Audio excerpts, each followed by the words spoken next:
welcome to our Yellow Brick Road groundbreaking. My name is Rick Garcia. I'm your humble news anchor from CBS 2 and KCAL Channel 9. A lot of you don't know, but I am a native of the Antelope Valley and grew up here, and I'm proud to say that. We want to thank all of you, of course. We're going to be joined by a number of folks today who are help making this celebration, the new Yellow Brick Road, a permanent fundraising feature. Now, child abuse in the Antelope Valley remains uncomfortably high. It is statistically higher than any other part of Los Angeles County.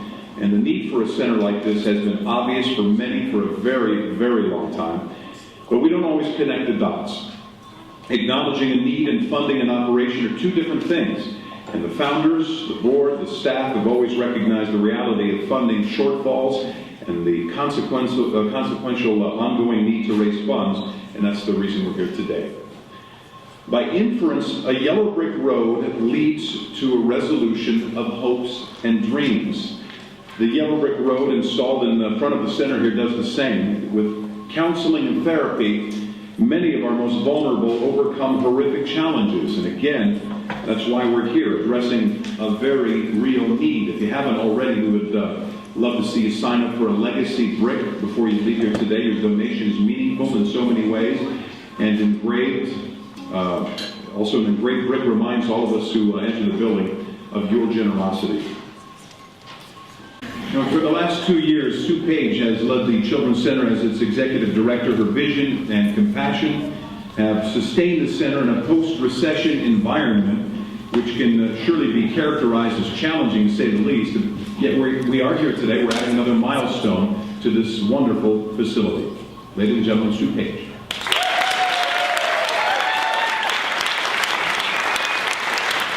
Thank you. In 2009, a small group of people got together and they started brainstorming, what can we do to raise money? Hasn't changed since 2009. We're still doing that in 2013. And they made a plan. They came up with a plan, and the plan was part of a direction that they chose that would be a lasting plan, something that would always be here for our community to see. They started with Hooray for Hollywood at Heart Sounds, and that was their theme. And Dallas Russell, Ron and Yvette Emart, Bill and Carol Powell, Caldwell Banker purchased the first 4 bricks, and the fundraiser began. As I look in the audience, I see many loyal families that have supported and taught their own families to give back and get involved and make the change in our community. The Manns, the Gaddises, the Norrises, the Fishers, the Pattersons, the Garcias, the Wells, where I go. I have such a hard time with Isabel's last name. Vasquez, I'm sorry. Velasquez. And the Smiths, and the Dariuses, and the Roberts, and the Cohens, and the Nassers, and the Petricks, and the Nagys, and the Mayors, and the Rules, and the Hodgoses. These dedicated people believe children are our future, and that no child should suffer from abuse. I am proud that because of this strong community and the passion of our board members, Lori Fisher, Tanya and Michael Cohen, Jackie DeRay, Dr. Susan Nassar, Melinda Petrick, Ralph Titus, Josh Nash, Larry Whittick, Dr. John Lind, Dr. Lawrence Stock, Anna Heller, Angela Underwood, and Shelley Sorzabal. This agency is still thriving after 26 years. Thank you, Sue. Lori Fisher has been a board member of the Children's Center since its inception. The kind of dedication, service, and tenure that she provides is remarkable, and today she serves as president of the board. As a broker associate of Coldwell Banker Hartwig, she serves a clientele of home buyers and sellers. As president of the Children's Center, she concerns herself with fragile needs of our most defenseless. Ms. Fisher, Lori, would you come on?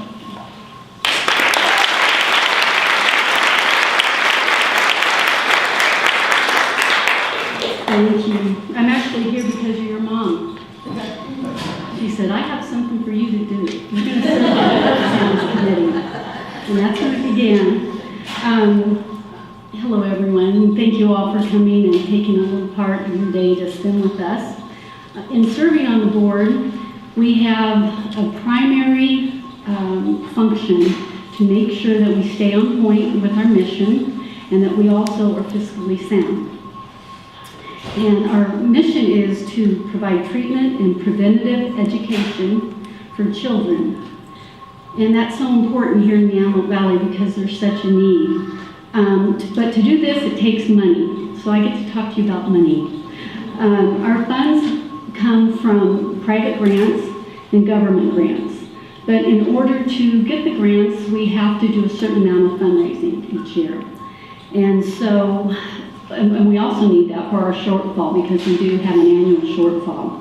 We fundraise in 4 ways. We have our signature fundraising event, which is known as the Heart Sounds Gala. That's coming up in February. We have our Fall Festival coming up next month. We have $10 of Hope, where you give monthly. And our new campaign is the Yellow Brick Road. And we're hoping to get that Yellow Brick Road all the way around the building. For every $1,000, I'm going to have to read this to you, that we receive, $1,000 provides 10 counseling sessions for a child who has witnessed domestic violence and needs immediate support. It buys high chairs, car seats, cribs, and other basic needs for a new mother to provide a safe environment for her children. $1,000 also buys 6 months of psychiatry services for a traumatized child that needs the medication support he can't get anywhere else in the Antelope Valley. So that's why it's so important to donate. We are so blessed to have this center here. We are looked to all over the state of California and also in other states for our model. Every child that walks through our doors, every single one of them, has a desperate need. So we'd like to ask you to please get involved and to share this information with your family and friends. And by blessing a child, you end up blessing yourself. So we hope you'll join us. Thank you.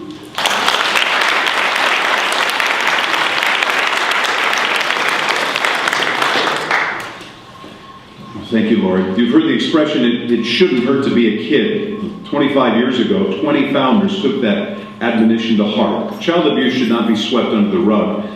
Rather, we should focus as a bright light that as we can, as much of it as we can on the problem. The founding of the Children's Center was one such light. Creating and building an institution that proactively addresses child abuse took vision and it took some money. And some of our founders are with us today. Speaking for the founders, we'd like you to please welcome Colwell Banker Hartwig Principal, Mr. Burl Patterson.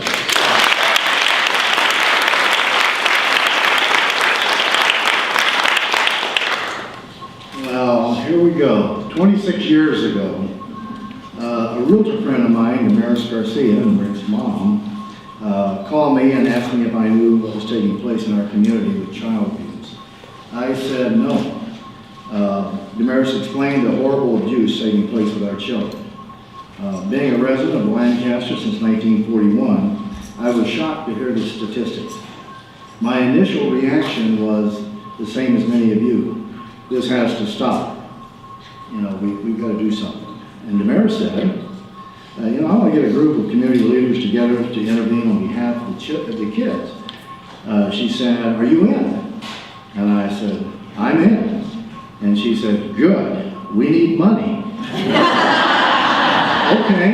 She said, I'll be right over to pick up your $10,000 check. And she did. And then she went out and gathered together 19 more people that opened their checkbook, and they said, we're in them too. So that was the seed money. That was the Damaris's unrelenting, if you know Damaris, unrelenting drive. When she gets on something, she stays on it. So that was the beginning. That was the time we became the founders of the Children's Center. All these years later, she attracted a wonderful group of people. Lancaster City, the hospitals, doctors, sheriff's department, business owners, hundreds of volunteers and donors. And so, that's what makes this thing really important to everyone. So the staff, the therapist, and all volunteer board, and led by my beautiful daughter, Lori Fisher, and the outstanding leadership of our executive director, Sue Page. We are making a difference in the children's and families in the community. Our job is not done. The problem still exists, and it must end. The Children's Center, our community, and especially the kids and their families need us to continue our involvement. The Yellow Brick Road is one of those ways. So on behalf of the founders of the Children's Center, thank you very much.